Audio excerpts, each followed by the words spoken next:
Siska, seorang wanita karier sukses berusia 35 tahun, menjalani hidup mewah tapi sunyi. Rumah megahnya hanya diisi oleh kesepian dan kenangan masa lalu. Semuanya berubah saat Jaka, pemuda berjiwa hangat dan pekerja keras, datang bekerja sebagai tukang kebun. Kedekatan mereka tumbuh perlahan, memulihkan luka-luka lama di hati Siska. Namun, di balik senyuman Jaka, tersembunyi misi pribadi. Mencari ibunya yang hilang sejak kecil, yang ternyata punya hubungan masa lalu dengan Siska. Ketika rahasia terungkap, cinta dan luka saling bertabrakan, memaksa Siska membuat pilihan berat yang bisa menghancurkan atau menyelamatkan keduanya. Rumah itu terlalu besar untuk satu orang.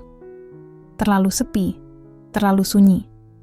Kalau saja dinding bisa bicara, mungkin mereka sudah berteriak minta penghuni tambahan. Tapi sayangnya, hanya suara langkah kaki Siska yang bergaung, mondar-mandir dari ruang tamu ke dapur, lalu ke kamar, lalu kembali ke ruang tamu. Begitu saja setiap hari. Siska, 35 tahun, wanita mandiri dengan karier yang cukup cemerlang di bidang interior, tinggal di rumah peninggalan orang tuanya di daerah perbukitan yang sejuk. Rumah bergaya kolonial itu luas, indah, dan penuh kenangan. Sayangnya, semua itu hanya menjadi latar belakang untuk hidup yang terlalu hening. Ia bangun pagi, membuat kopi, duduk di balkon sambil menatap taman yang dulu sempat dirawatnya dengan penuh cinta. Kini rumput menjulang, bunga-bunga mengering, dan ilalang mulai tumbuh liar. Tamannya tampak seperti hatinya. Pernah hidup, pernah berseri. Sekarang hanya berantakan dan butuh disentuh lagi. Siska mendesah. Tangannya menggenggam cangkir kopi yang mulai dingin. Pandangannya kosong. Pikirannya melayang ke masa lalu yang makin kabur. Kadang ia sendiri bingung. Apa yang sebenarnya membuatnya bertahan di rumah sebesar ini? Tidak ada suami, tidak ada anak, dan tidak ada lagi orang tua. Hanya kenangan yang sesekali menyelinap seperti angin sore, dingin dan tak diundang. Hari itu, Ita memutuskan untuk menelepon jasa kebun. Ia tak tahan lagi melihat tamannya seperti hutan mini. Ia butuh perubahan kecil. Atau, setidaknya, sedikit keramaian di halaman. Keesokan harinya, suara motor bebek tua terdengar di depan gerbang. Siska yang tengah menyiram tanaman di pot teras, mengintip dari sela tirai. Seorang pria muda turun dari motornya, membawa tas ransel dan topi lusuh. Bajunya sederhana, celana jeans pudar, dan wajahnya cerah, seperti seseorang yang baru saja melihat dunia dengan harapan. "Permisi Bu, saya Jaka. Dari layanan tukang kebun yang Ibu hubungi kemarin," katanya sambil tersenyum ramah, gigi, depannya sedikit terlihat. Siska keluar, masih dengan daster panjang dan wajah setengah malas. "Iya, masuk saja. Tamannya di belakang." "Sudah seperti hutan," gumamnya. Jaka mengangguk, tanpa banyak tanya, langsung bekerja. Dalam waktu 1 jam, dia sudah mulai menebas ilalang, membersihkan daun kering, dan menyusun ulang pot-pot yang terguling. Siska mengamati dari dalam, sesekali menyeruput kopinya. Ada ketenangan melihat orang lain sibuk, sementara dirinya hanya duduk diam. Jaka bekerja cepat, tapi tak tergesa. Ada irama dalam setiap gerakannya. Siska, yang awalnya hanya ingin tamannya rapi, mulai menikmati keberadaan orang asing itu di rumahnya. Ia tidak banyak bicara, hanya menjawab ketika ditanya, tapi selalu dengan senyum. Waktu makan siang, Siska keluar dengan 2 piring nasi dan ayam goreng. Ia ragu sejenak, tapi akhirnya menghampiri Jaka yang sedang duduk di bawah pohon ketapang. "Makan dulu. Istirahat sebentar." Jaka menoleh cepat, agak terkejut. "Wah, terima kasih Bu. Nggak usah, repot-repot, saya biasa bawa bekal sendiri." Siska menyodorkan piring. "Kebetulan saya masak banyak. Lagian, kamu kerja juga buat rumah ini. Anggap aja bonus." Jaka tersenyum lebar. "Wah, makasih banyak Bu. Jadi nggak enak nih." Siska duduk di bangku batu dekat situ. Mereka makan. Dalam diam, hanya terdengar suara angin dan daun bergesekan. Tapi ada sesuatu yang terasa beda hari itu. Untuk pertama kalinya dalam waktu lama, Siska tidak makan siang sendirian. Sore menjelang, Jaka pamit. Tangannya kotor, bajunya berkeringat, tapi wajahnya tetap bersih oleh semangat. Saya bisa datang seminggu 2 kali, Bu. Kalau Ibu cocok, bisa jadwal tetap. Siska mengangguk. Iya, kayaknya saya butuh kamu lebih dari seminggu 2 kali. Jaka tertawa kecil.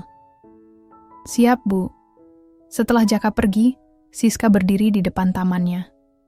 Masih belum sempurna, tapi sudah terasa berbeda.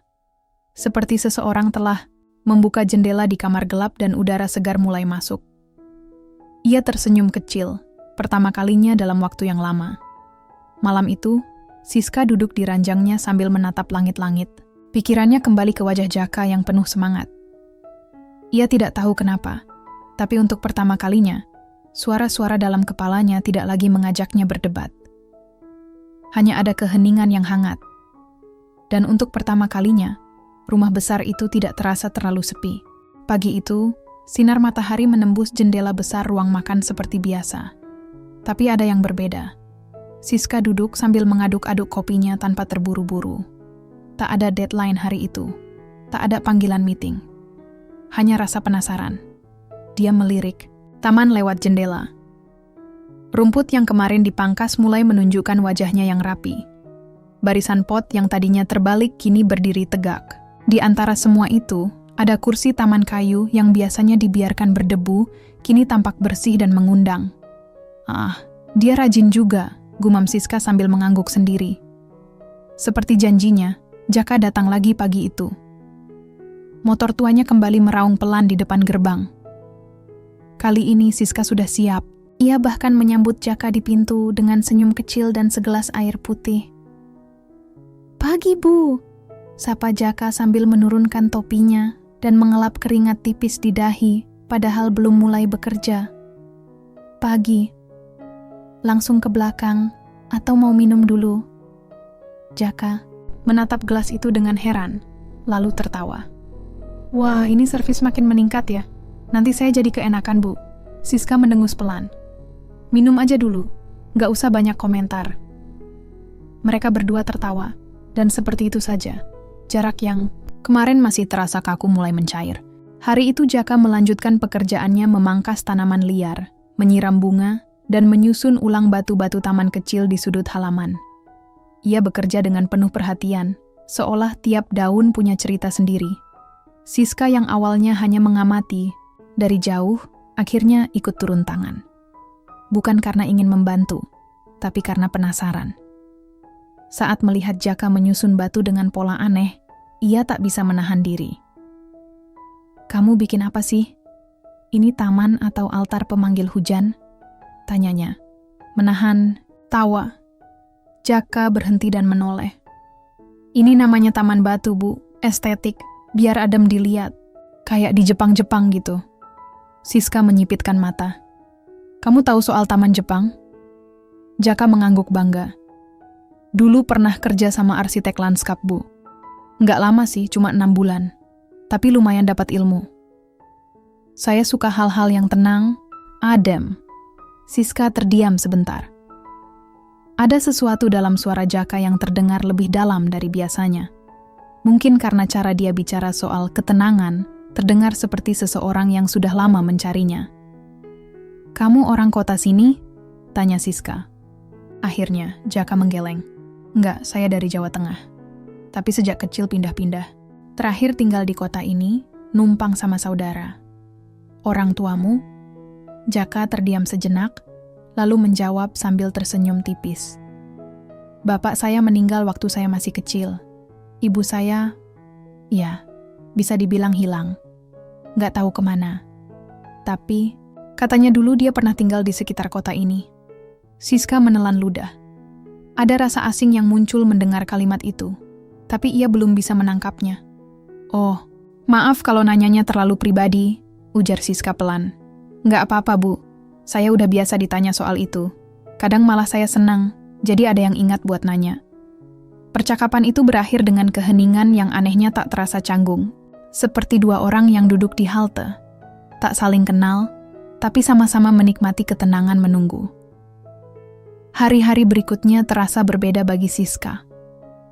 Ia mulai menantikan hari ketika Jaka datang. Pagi-paginya jadi lebih sibuk, menyiapkan minuman, dingin atau sekadar membersihkan kursi taman agar bisa duduk bersama saat istirahat. Ia bahkan mulai mengenakan baju yang lebih rapi saat Jaka datang. Bukan karena ingin tampil menarik, atau setidaknya itu yang dia katakan ke dirinya sendiri. Tapi karena, sopan saja kalau ada orang lain di rumah. Suatu siang, Siska membawa segelas es jeruk ke taman. Jaka sedang duduk di bawah pohon, membuka bekalnya. "Nasi goreng?" tanya Siska sambil melirik. "Warung dekat gang. Murah tapi enak. Boleh coba?" Jaka terbelalak. "Bu Siska mau coba bekal saya?" Siska mengangkat bahu. "Kenapa enggak? Saya lapar tapi males masak." Jaka menyodorkan sendok. "Silakan, Bu." Siska menyendok sedikit nasi goreng itu dan mencicipinya. Beneran enak." Jaka tertawa. "Kan saya bilang, mereka makan sambil tertawa dan bercerita." Jaka mulai merasa nyaman, dan Siska mulai lupa kapan terakhir kali dia merasa seperti ini. Diperhatikan, diajak ngobrol, dan, lebih penting, didengarkan. Sore menjelang, Jaka pamit pulang. Tapi sebelum pergi, ia menoleh dan berkata, "Bu, taman ini kayaknya bakal jadi bagus banget. Tapi butuh waktu. Nggak bisa buru-buru." Siska mengangguk. "Saya tahu." Tapi kata-kata itu terus terngiang di benaknya. Nggak bisa buru-buru. Ia tahu Jaka bicara soal taman, tapi entah kenapa, hatinya merasa itu juga berlaku untuk dirinya. Untuk kesedihan yang belum selesai, untuk kebahagiaan yang pelan-pelan datang lagi. Malam itu Siska membuka album lama. Ia menatap foto masa kecilnya bersama seorang sahabat yang sudah lama menghilang. Namanya dia. Teman sebangku, teman bermain, teman rahasia. Mereka dulu sangat dekat, lalu suatu hari, dia dan keluarganya pindah tiba-tiba. Tanpa kabar, tanpa pamit. Siska menatap mata dia di foto itu. Matanya hangat, penuh harapan. Seperti mata seseorang yang baru saja dilihatnya hari ini. Tapi itu cuma kebetulan, kan? Seminggu belakangan, taman di rumah Siska perlahan mulai berubah. Rumput liar sudah tertata, bunga bougainville mulai mekar, dan jalan setapak dari batu alam tampak bersih mengarah ke bangku taman di bawah pohon mangga tua. Di sanalah biasanya, Siska dan Jaka duduk saat istirahat siang, berbagi cerita, dan, entah sejak kapan, tertawa lebih sering daripada sebelumnya. Siska duduk di bangku taman, memegang secangkir teh hangat. Pagi itu udara cukup sejuk. Ia memakai sweater tipis dan celana katun, jauh lebih santai dari biasanya. Ia tidak tahu apakah itu karena dia mulai merasa nyaman di taman, atau karena ada Jaka yang membuat suasana jadi tak terlalu sepi. Dari kejauhan, Jaka sedang menanam bunga kertas berwarna merah muda, tangannya kotor tanah, tapi wajahnya terlihat damai. Seperti seseorang yang tahu betul apa yang sedang dia lakukan dan menikmati setiap detiknya. "Kenapa bunga kertas?" tanya Siska tiba-tiba. Jaka menoleh, mengelap keringat dengan tangan penuh. Tanah lalu tertawa kecil. "Soalnya tahan panas, Bu. Dan kuat. Kayak kelihatan rapuh tapi sebenarnya tangguh." Siska mengangguk pelan. "Kayak perempuan?" Jaka tersenyum. "Kayak perempuan tertentu, iya." Siska menoleh ke arah lain, entah kenapa pipinya terasa hangat, tapi ia menertawakan dirinya sendiri dalam hati. "Astaga Sis, jangan gir, dia sopan, ke semua orang, pasti begitu juga sama kamu." Namun tak bisa ia pungkiri, kedekatan ini mulai tumbuh. Bukan dalam bentuk ledakan perasaan atau drama sinetron, tapi seperti akar kecil yang menjalar diam-diam di dalam tanah, menembus pelan-pelan, tak terlihat tapi terasa. Hari itu, Jaka mengajak Siska untuk mencoba menanam bersama. Ia menyodorkan sarung tangan taman yang ukurannya agak kebesaran untuk tangan mungil Siska. "Coba deh, Bu. Nyobain pegang tanah itu. Ada sensasi menyembuhkan." Siska ragu sejenak, tapi akhirnya mengiyakan. Ia berjongkok di sebelah Jaka, mengambil cangkul kecil, dan mulai menggali lubang untuk menanam bibit bunga matahari. "Waktu kecil, saya suka banget main di tanah kayak gini," gumamnya sambil menekan bibit ke dalam tanah. Tapi lama-lama lupa rasanya. Sibuk kuliah, kerja, beresin, hidup.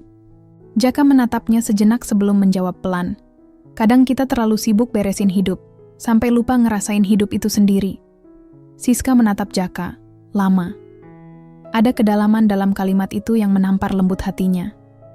Ia tidak menyangka, dari mulut pemuda tukang kebun itu, keluar kata-kata yang selama ini sulit ia temukan dalam ruang rapat, di balik laptop, atau dari mulut teman-teman yang hanya datang saat butuh. Sore itu, setelah pekerjaan selesai, Siska membawa 2 gelas es, kopi ke taman. Mereka duduk berdampingan, membiarkan angin sore bermain-main dengan rambut dan daun-daun. Dulu aku punya sahabat waktu kecil, ujar Siska tiba-tiba, tanpa alasan jelas. Namanya Dia. Kami dekat banget, tapi suatu hari dia pindah tanpa kabar. Sampai sekarang aku nggak tahu dia kemana. Jaka menoleh, tertarik. Nggak pernah ketemu lagi, Bu. Siska menggeleng pelan. Nggak, waktu itu aku marah banget, ngerasa ditinggal. Tapi makin dewasa, aku sadar mungkin dia punya alasan sendiri. Jaka menggigit bibir bawahnya, berpikir, lalu bertanya hati-hati. Kalau ketemu lagi ibu bakal apa? Siska menatap langit, menghela napas. Aku peluk, terus minta dia cerita semuanya. Aku pengen tahu dia bahagia atau enggak. Seketika, suasana jadi hening. Tapi bukan hening yang canggung. Hening yang dalam. Seperti ada sesuatu yang mulai bangun dari tidur panjang. Beberapa hari kemudian, saat membersihkan gudang belakang, Siska menemukan sebuah kotak kayu kecil berdebu. Di dalamnya, tumpukan foto dan surat-surat lama. Salah satunya adalah foto dirinya bersama Dia, usia sekitar 10 tahun, berdiri di depan taman sekolah. Matanya menatap foto itu lama. Lalu, entah dorongan dari mana, ia membawanya ke taman dan menunjukkan ke Jaka. Ini sahabat kecilku. Dia. Jaka mengambil foto itu perlahan. Matanya membelalak, lalu cepat-cepat ia sembunyikan keterkejutannya dengan senyum tipis. Wah, kayaknya orangnya baik ya. Komentarnya, suaranya agak goyah. Siska mengangguk. Baik banget. Aku selalu ngerasa ada bagian dari hidupku yang hilang sejak dia pergi. Jaka hanya mengangguk, mengembalikan fotonya dengan hati-hati. Tapi dalam hatinya, perasaan yang sulit ia kendalikan mulai muncul. Nama itu, Dia, bukan nama asing. Foto itu pun bukan wajah yang tak dikenalnya. Diam-diam, Jaka mulai merajut benang-benang yang selama ini tercerai-berai. Bisa jadi, sahabat masa kecil Bu Siska itu adalah ibunya. Bisa jadi, rumah ini bukan hanya tempat dia bekerja, tapi juga bagian dari perjalanan mencari yang hilang. Tapi Jaka memilih diam. Untuk saat ini. Malam harinya, Siska duduk di ranjang, sambil memandangi pot bunga kecil di meja samping tempat tidur, hadiah dari Jaka. Di pot itu tertulis kecil dengan spidol, yang tumbuh pelan biasanya lebih kuat. Siska menatap tulisan itu sambil tersenyum kecil. Ia tahu, bukan hanya tanaman yang sedang tumbuh, tapi juga hatinya. Namun ia belum tahu, cinta yang tumbuh terlalu dalam. Terkadang akan diuji dengan kenyataan yang lebih pahit dari yang bisa dibayangkan. Hari itu langit tampak sedikit mendung. Bukan gelap, tapi cukup untuk membuat udara jadi berat. Daun-daun berguguran lebih cepat dari biasanya, dan angin membawa aroma tanah basah meski belum hujan. Siska berdiri di balkon atas, menatap taman yang kini sudah jauh dari kata liar. Taman itu tampak seperti taman sungguhan, penuh warna, rapi, dan hidup. Tapi ada sesuatu dalam dirinya yang terasa aneh belakangan ini. Seperti ada angin asing yang pelan-pelan mengusik ketenangan yang baru saja ia nikmati. Jaka datang seperti biasa. Tapi hari itu, ia tak langsung bekerja. Ia berdiri agak lama di depan rumah, menatap ke arah jendela atas tempat Siska biasa berdiri.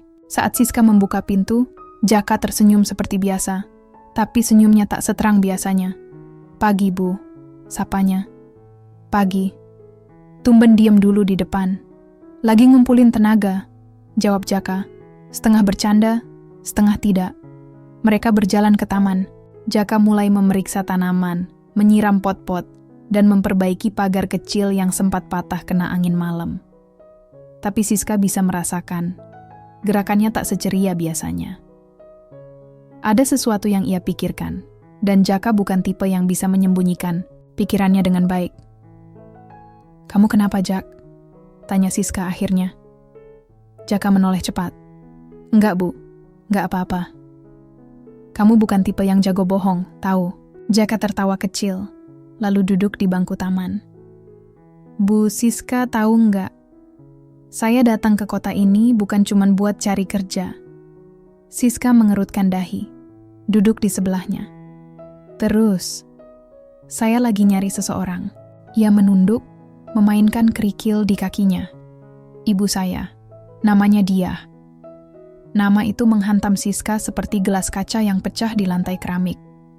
Jantungnya langsung berdetak tak karuan, dan semua memori tentang sahabat masa kecilnya menyeruak begitu saja. "Dia?" ulang Siska pelan sekali. Jaka mengangguk. "Ibu saya ninggalin saya waktu umur 5 tahun. Waktu itu, katanya dia kabur dari rumah karena banyak masalah. Saya diasuh nenek, terus pindah-pindah. Beberapa tahun lalu nenek meninggal, dan sebelum meninggal, dia sempat bilang kalau dia, ibu saya, dulu punya sahabat di kota ini. Sahabat dekat banget. Dan katanya, kalau saya bisa nemuin sahabat itu, mungkin saya bisa nemuin jejak ibu juga." Siska terdiam. Dunia seperti melambat. Ia tahu apa yang akan keluar dari mulut Jaka berikutnya sebelum ia benar-benar mengatakannya. Dan waktu pertama kali lihat foto ibu sama Dia itu, saya yakin Dia itu ibu saya. Tangan Siska gemetar. Hatinya seperti dicekik pelan. Ia ingin bicara, tapi mulutnya berat. Yang keluar hanya satu kalimat. "Kamu yakin Dia itu ibumu?" "Yakin, Bu. Wajahnya, namanya, dan perasaan saya. Nggak tahu kenapa, tapi saya tahu itu dia." Siska menarik napas panjang. Rasanya seperti berdiri di tepi tebing. Ia tak tahu harus melompat atau mundur. Ia menatap Jaka yang kini menatapnya penuh harap. Tapi di matanya juga ada luka. Luka anak yang kehilangan arah, lalu menemukan secercah harapan. Dan saat itu juga, Siska sadar. Cinta yang pelan-pelan tumbuh di hatinya untuk Jaka, kini berhadapan langsung dengan kenyataan yang jauh lebih rumit. Malamnya, Siska tak bisa tidur. Ia duduk di kamar dengan foto-foto masa kecil berserakan di atas kasur. Wajah Dia muda menatapnya dari kertas foto usang, tersenyum cerah tanpa tahu bahwa puluhan tahun kemudian, anaknya akan duduk di taman yang sama, bertanya-tanya kemana sang ibu pergi. "Dia, kamu ninggalin anakmu, dan anakmu ada di sini, di rumahku," bisiknya. Ia mencoba mengingat-ingat. Terakhir kali mereka bertemu adalah saat kelas 5 SD. Dia dan ibunya pindah tanpa kabar. Ada desas-desus soal masalah keluarga, pertengkaran, dan pelarian. Kini, semua potongan itu menyatu dalam wajah Jaka. Sosok hangat yang membuat Siska merasa hidup kembali, ternyata adalah anak dari sahabat lama yang hilang. Dan hubungan yang sedang tumbuh di antara mereka, tiba-tiba jadi rumit, canggung, dan salah tempat. Besoknya, Siska mencoba bersikap biasa saat Jaka datang. Tapi matanya menyiratkan jarak yang sebelumnya tak ada. Jaka merasakannya. "Saya ganggu." "Ya, Bu?" tanyanya hati-hati. Siska menggeleng. "Enggak, Jak, aku cuman kaget aja tentang ibumu." Jaka menunduk. "Saya ngerti, tapi saya beneran cuma pengen tahu dia di mana. Saya nggak marah, nggak nyalahin siapa-siapa. Saya cuma pengen tahu." Siska mengangguk, tapi hatinya jungkir balik. Ia tahu di mana dia, atau setidaknya pernah tahu. Beberapa tahun lalu, saat proyek desain interior di kota kecil sebelah, ia sempat melihat seseorang yang sangat mirip dia, tapi ia tak yakin, dan saat itu tak mengejar lebih jauh. Kini ia menyesal. Andai saja waktu itu ia mendekat, mungkin semuanya tak akan serumit ini. Di kamar, malam itu, Siska menatap dirinya di cermin. "Aku suka dia," katanya lirih. Suaranya gemetar. "Aku suka Jaka, Tapi dia anak dia. Dan kalau aku bantu dia ketemu ibunya, semua akan berubah. Dan untuk pertama kalinya sejak lama, Siska menangis. Bukan karena kesepian, tapi karena harapan yang tumbuh terlalu dalam, kini harus dihadapkan pada pilihan yang tak pernah ia bayangkan. Beberapa hari berlalu sejak pengakuan Jaka tentang ibunya.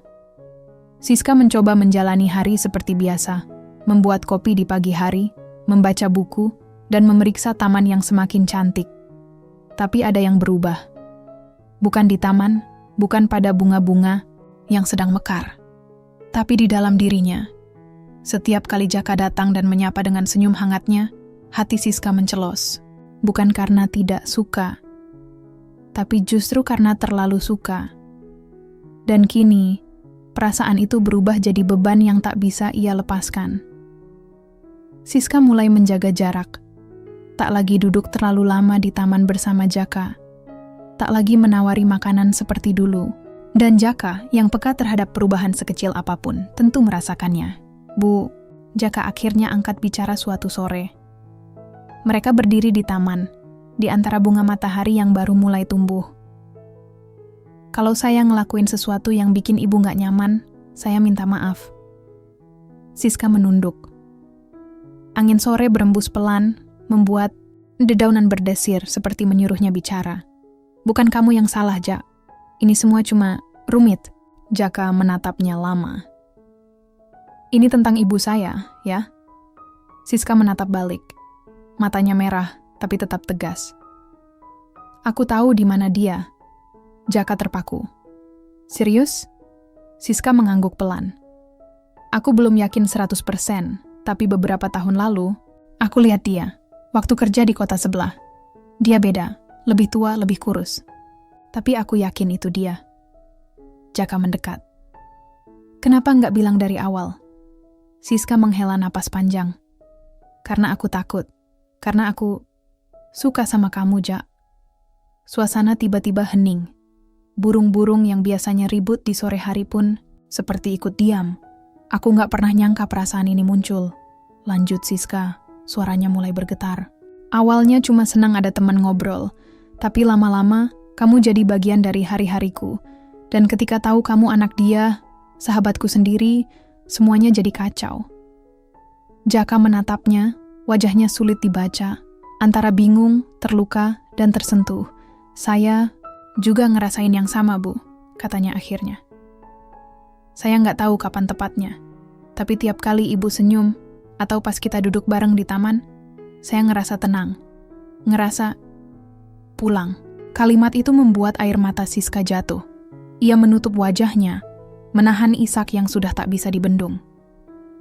Tapi ini salah, Jak. Kamu anak dari sahabatku sendiri. Sahabat yang dulu aku tinggalin juga.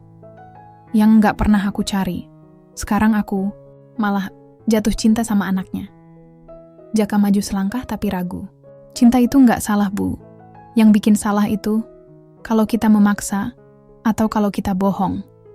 Siska menatap Jaka dengan mata yang lembab. Makanya kamu harus cari ibumu. Temui dia. Dengar penjelasannya.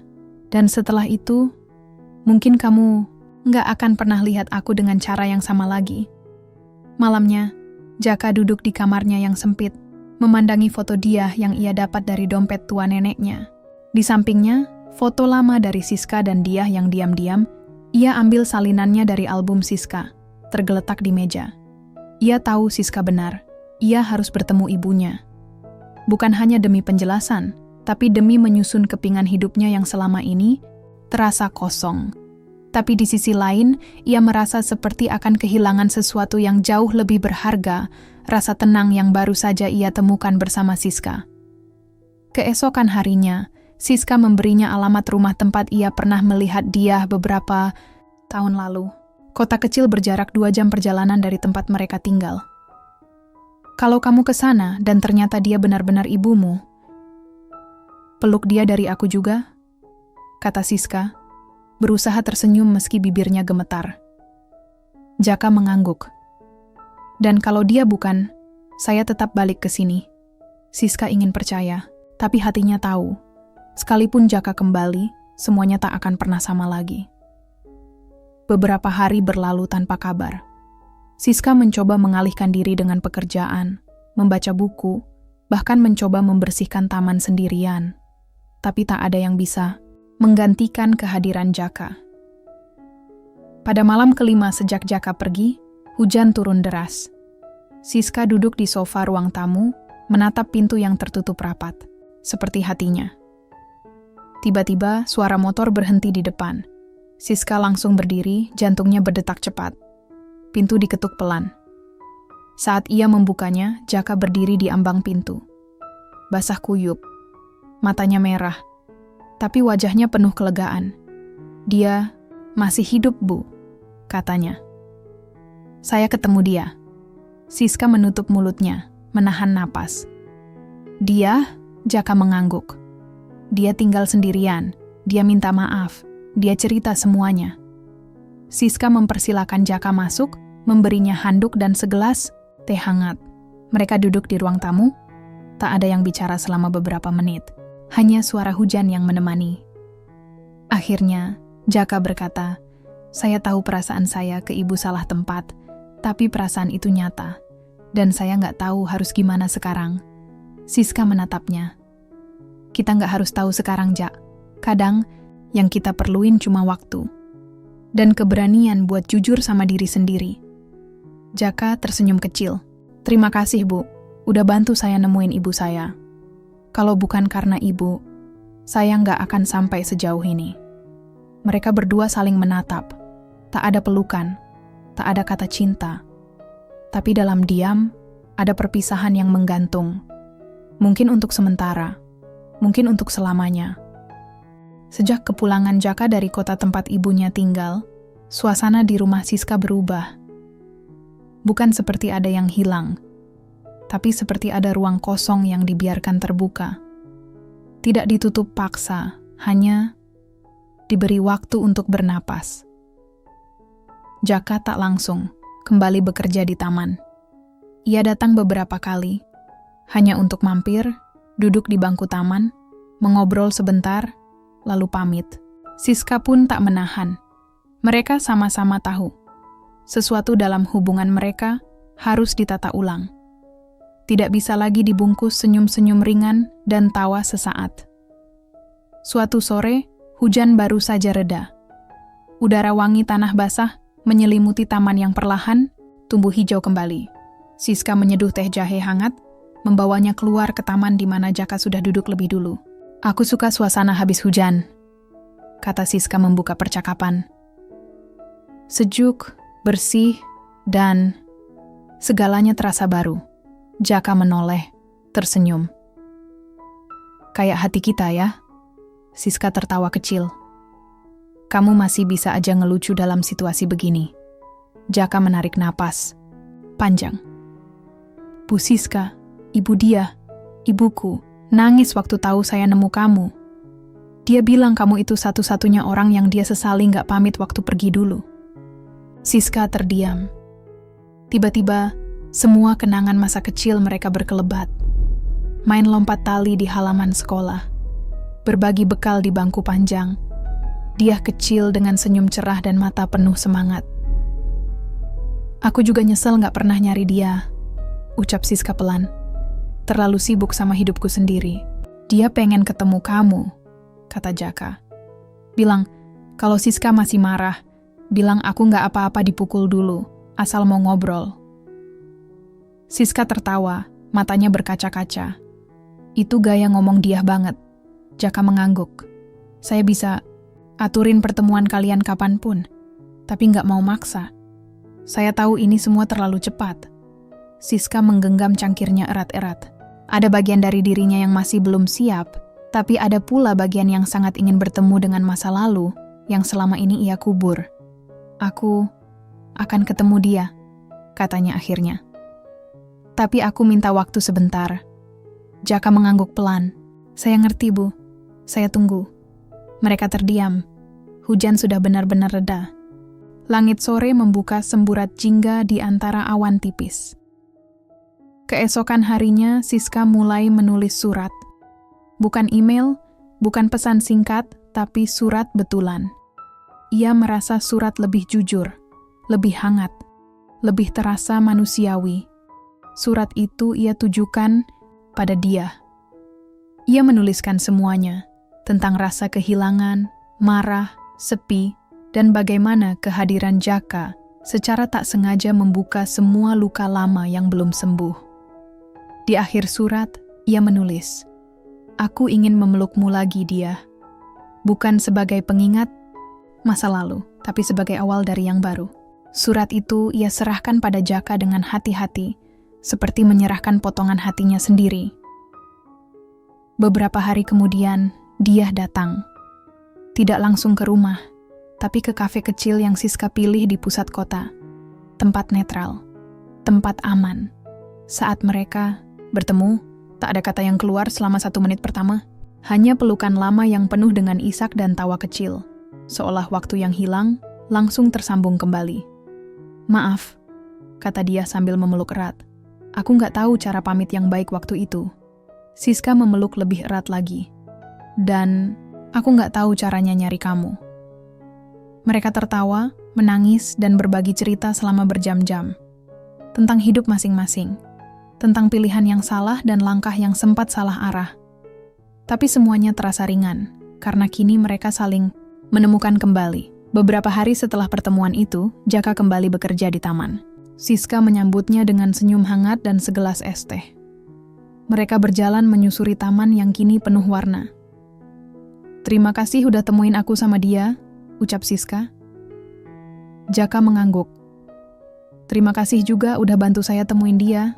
Aku masih nggak tahu hubungan kita mau kemana," kata Siska jujur. "Tapi aku tahu, aku nggak pengen kehilangan kamu juga." Jaka tersenyum, memandangi bunga matahari yang kini hampir mekar sepenuhnya. "Bunga ini butuh waktu buat mekar, Bu," katanya. "Sama kayak kita. Nggak harus sekarang. Tapi asal dijaga, dia pasti tumbuh." Siska menatapnya lama, lalu mengangguk. "Kita jaga ya?" "Ya, kita jaga." Taman itu kini tak hanya tumbuh, tapi hidup. Bunga matahari mekar sempurna, berdiri gagah di sisi pagar. Bougainville merah muda menyapa dari sudut tembok. Dan rumput yang dulu kering kini hijau lembut, mengundang siapapun untuk duduk, bersandar, atau sekadar diam menatap langit. Siska duduk di bangku taman favoritnya, tempat di mana dulu ia pertama kali mulai membuka diri. Di tangannya ada buku catatan, halaman-halamannya penuh coretan puisi pendek dan kutipan. Ia baru mulai menulis lagi setelah bertahun-tahun berhenti. Dan semua itu, ia tahu betul, karena Jaka. Hari ini, Jaka tidak datang sebagai tukang kebun. Ia datang membawa pot besar berisi tanaman baru, pohon zaitun kecil yang daunnya hijau keperakan. "Ini buat ibu," katanya sambil menaruh pot di depan Siska. Pohon zaitun katanya lambang kedamaian dan ketahanan.